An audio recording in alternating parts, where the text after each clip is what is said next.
So the way I'm going to take this tutorial is with the most recent version of this ecosystem I did, which was kind of on a cylinder. I played out a little bit differently. The forest was a little more dense, the fog was a little bit different. So we're just going to follow that route. So the first thing I'm going to do is I'm going to drop in a cylinder.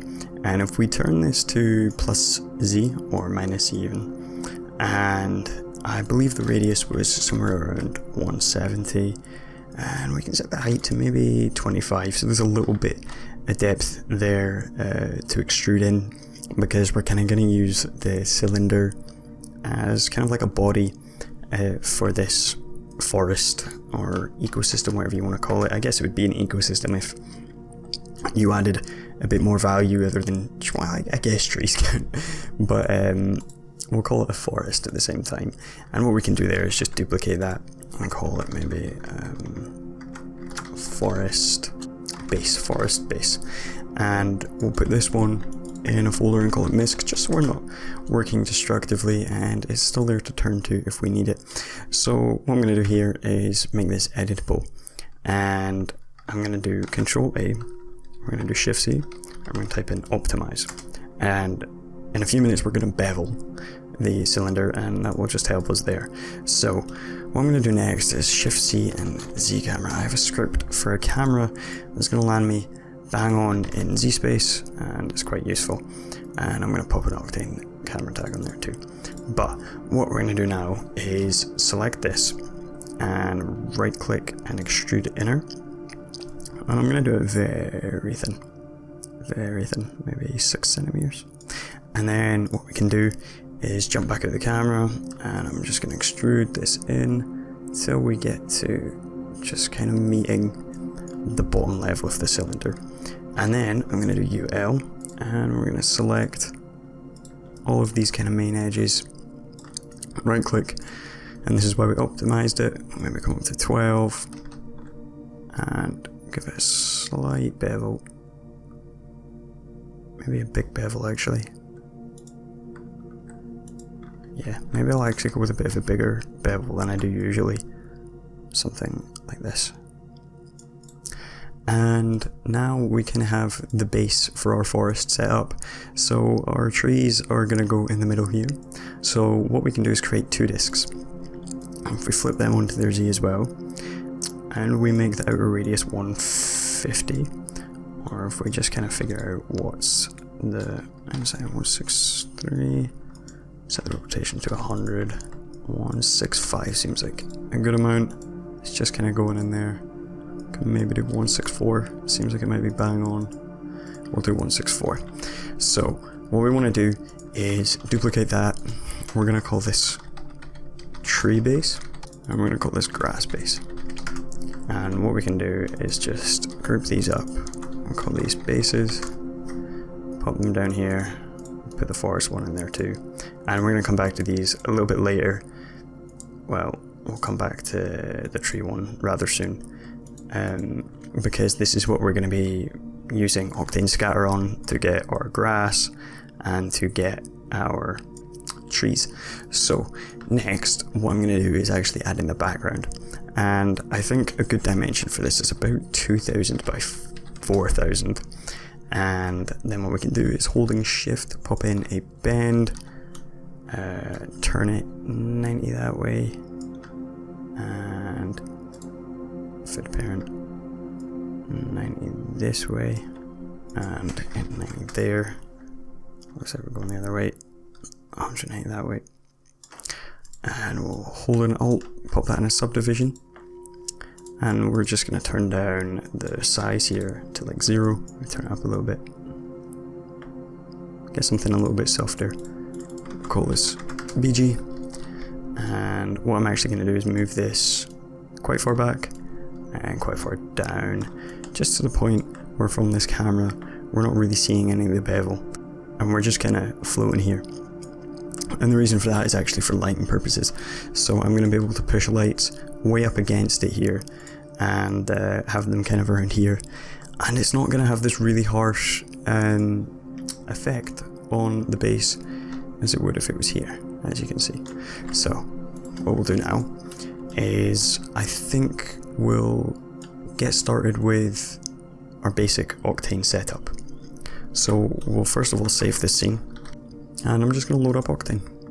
And what we can do is come into path tracing, and we'll just go for 1080 by 1080, and we'll lock our view there. And now we've got Octane loaded. I'm going to jump in the camera, hit F2, come to cameras and perspective, NB, and now I can leave that there and work freely. So we're maybe a little bit distant right now, so I'll increase the focal length there. And what we can do is just pop in a HDRI. I'm just gonna pop down the power there, and I think that'll actually do. Maybe twist it around a bit, get it a bit brighter. We'll call that HDRI. And what we can also do is pop in a texture environment, make it black, make it visible environment, call that BG, just in case at any point we decide we don't want this. Next up, we can actually probably add our trees. So the first tree I'm going to use, if we just pop in forester tree there, come to tree library, the first tree I used is the Lagerstromia, and that is because of the leaves. I really like the leaves that this thing has. And we're just going to pop this to 0.06, really small. And we're going to put our viewport levels up to 6. And then what we can do is load in a Octane scatter, pop it in there, and we'll use the tree base here. And we can probably just turn that off there. And then I kind of want the count to be around 500. Nothing too dramatic, and we'll change this to surface. So looking at the tree count here, you're going to be able to get a pretty good feel for kind of how many trees we're going to be engaging with. It's not too many, but it's a decent amount. And I'm just going to convert these materials and remove them. And now what we can do is just maybe pop in a noise here. We can maybe make it electric, and we're not really going to mess with any settings because we don't want huge trees and small trees. We want it to be quite realistic. So I'll maybe put up the brightness a bit and put up the contrast a bit, and I'll probably just leave it at that. What I will do also though is pop in a random, and we'll just make sure that is in the scatter. And all I'm really going to do here is come in the rotation and maybe put it to something like 250. And as you can see, we're getting some kind of clipping going on here. So the way we're going to get around that is we're going to grab our tree base and we're just going to kind of move it forward.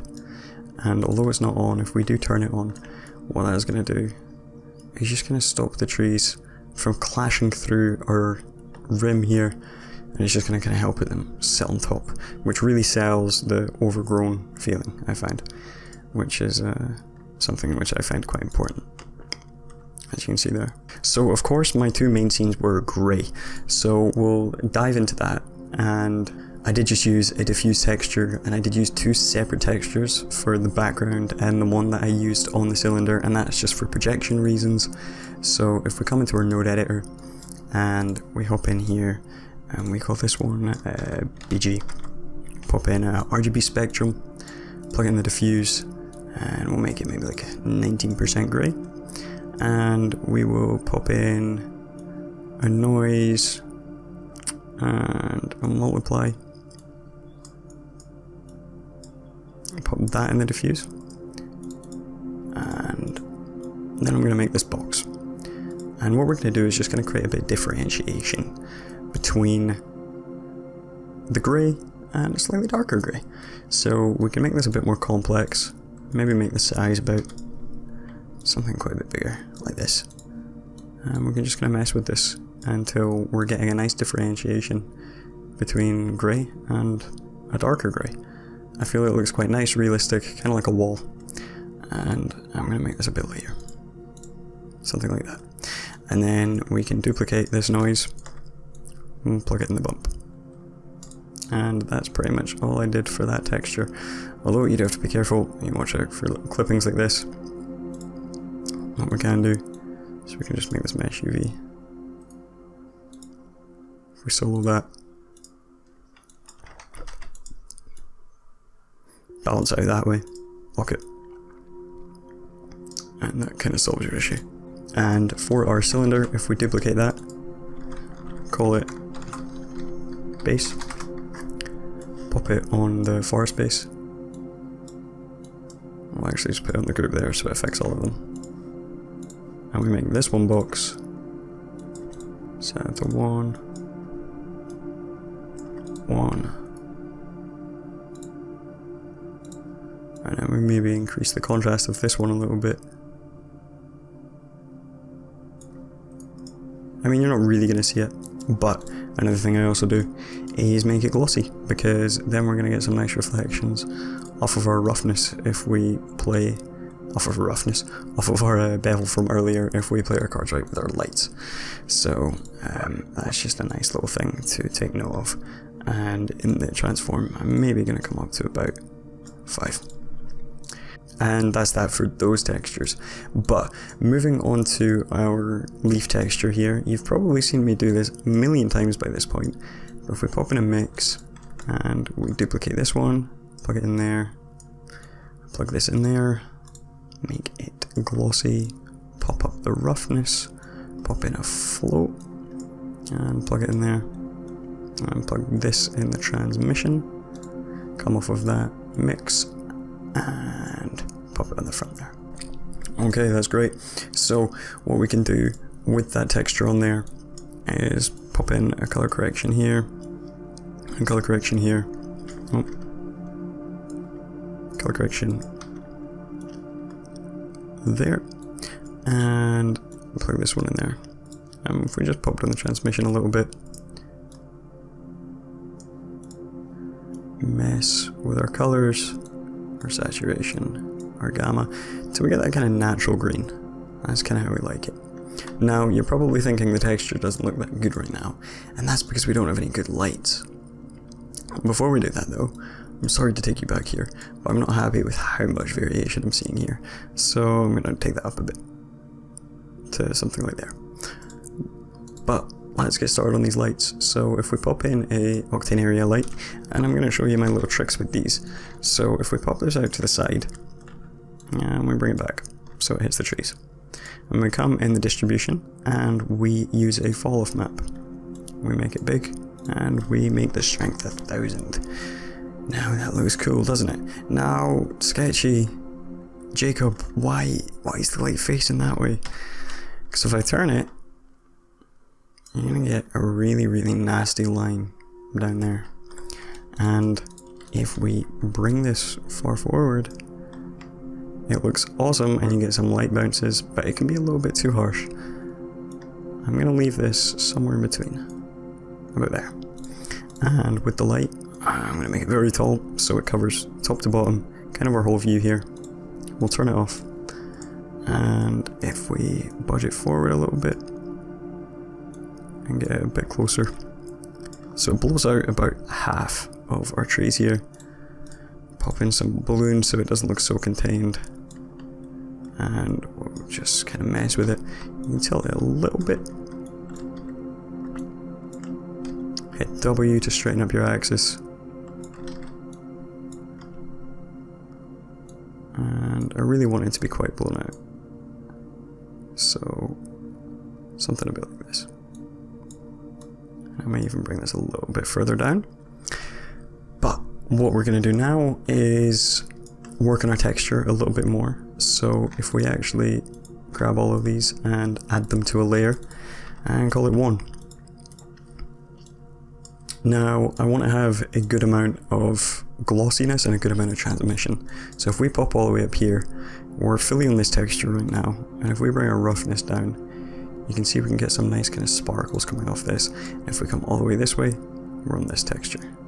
So what we want to do is kind of find a nice balance. If I come to 0.6 right now, 0.7, and bring this roughness way down, we're going to get a bit more glossiness. And if we counter that by bringing up our gamma here, the gamma is kind of going to be what controls how much we can see through the leaves and how much color is going to be there.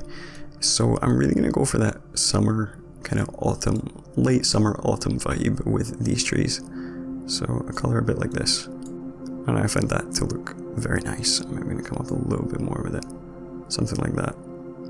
That looks lovely. And I'll maybe put the roughness up a little bit. I think that looks good.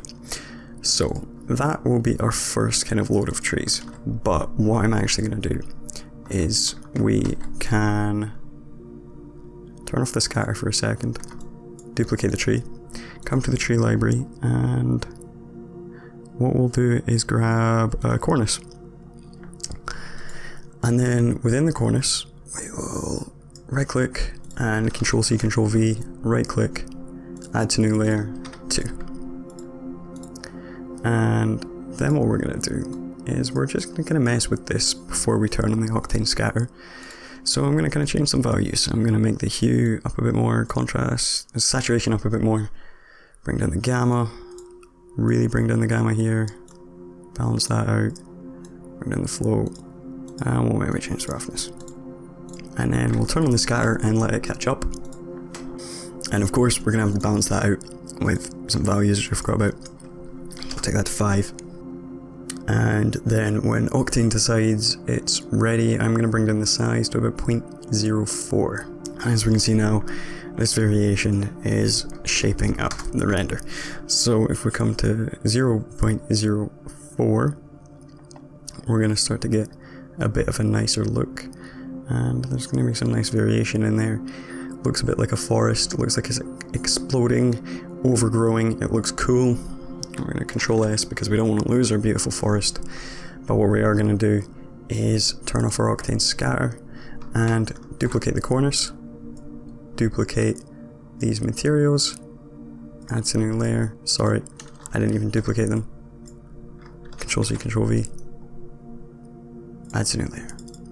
That's what happens when you have a glass of wine. You say, let's duplicate the materials, and then just don't duplicate them. Right, so then what we can do is maybe find a middle ground, desaturate these ones a little bit, make them a little bit darker. You kind of want these ones to be buried. And we'll really lean into the glossy one. Pop that in there. I'm actually gonna really go automate on this one. Come all the way down like that.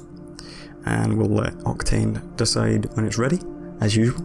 Now it's starting to look like a forest. We're starting to get that really kind of nice look.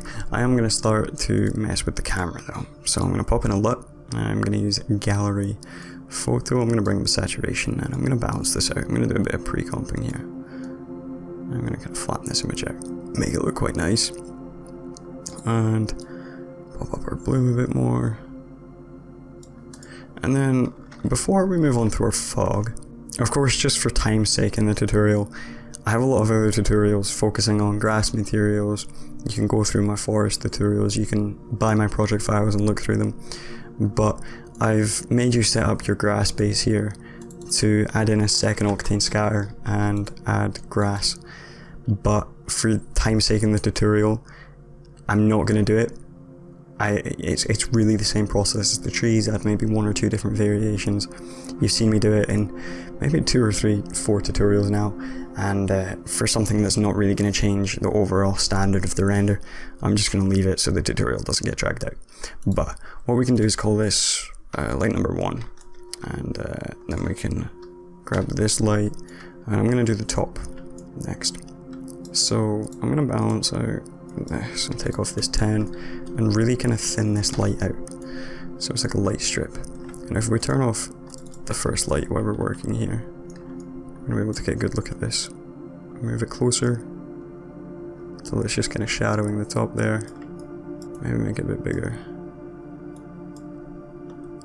And then if we turn on the first light, this creates a nice kind of room of lighting, which I'm a big fan of. And we can maybe even bring this forward again and see what results we get from that. That looks cool. Personally, I think I like it further back. When it comes to the power of your lights, messing with the HDRI will affect it quite a lot. Personally, I think leaving the HDRI in quite a low setting and letting your lights do a lot of work for you is definitely a valuable route to take, because the lights should kind of be what's dictating the scene here and running it.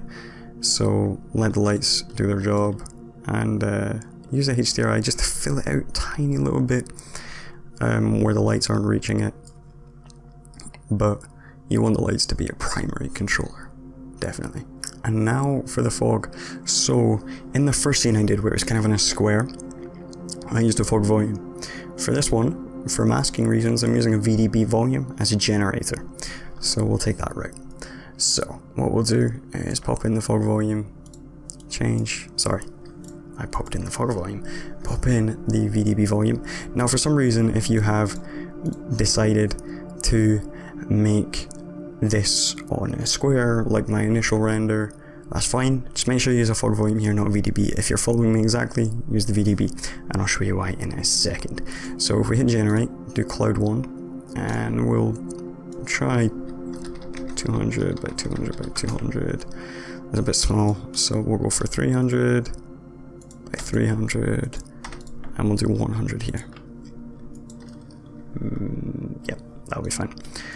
Maybe do the voxel size about 2 for now, and then in our noise, we'll leave this for a second. I'll maybe make this about 600. Mess with these a little bit. Not too much though. And in the medium tab, I'm going to make the density about 50. And I'm going to make the step length about 0.5. And I'm going to darken these out ever so slightly. Next up, we're going to grab a sphere. Now, if you used a, what was it, 164. If you're using a fog volume and you drop the sphere in the fog volume is going to fill the volume of the sphere. If we use a VDB volume, the sphere will act as a mask and use the kind of Y radius of it here. Imagine there's a disc there, like the discs that are there, and it's just going to kind of cut off these green areas. And for some reason the fog volume doesn't do that, but this one does, so let's abuse it. Bring down the edge feather so we're not losing any detail there. And now, if I am to duplicate this and we come around the side, you can see this isn't actually popping out at all, but the fog volume is more or less like a cylinder. And if you use a fog volume, that won't happen. So, if we come back in this camera, and now it's going to be all messing with this until we get the result we want. So I am actually just going to turn this off so I can see the volume. Make this about 50. And we kind of want it to be like a mist sitting on the trees. You could make it like clouds.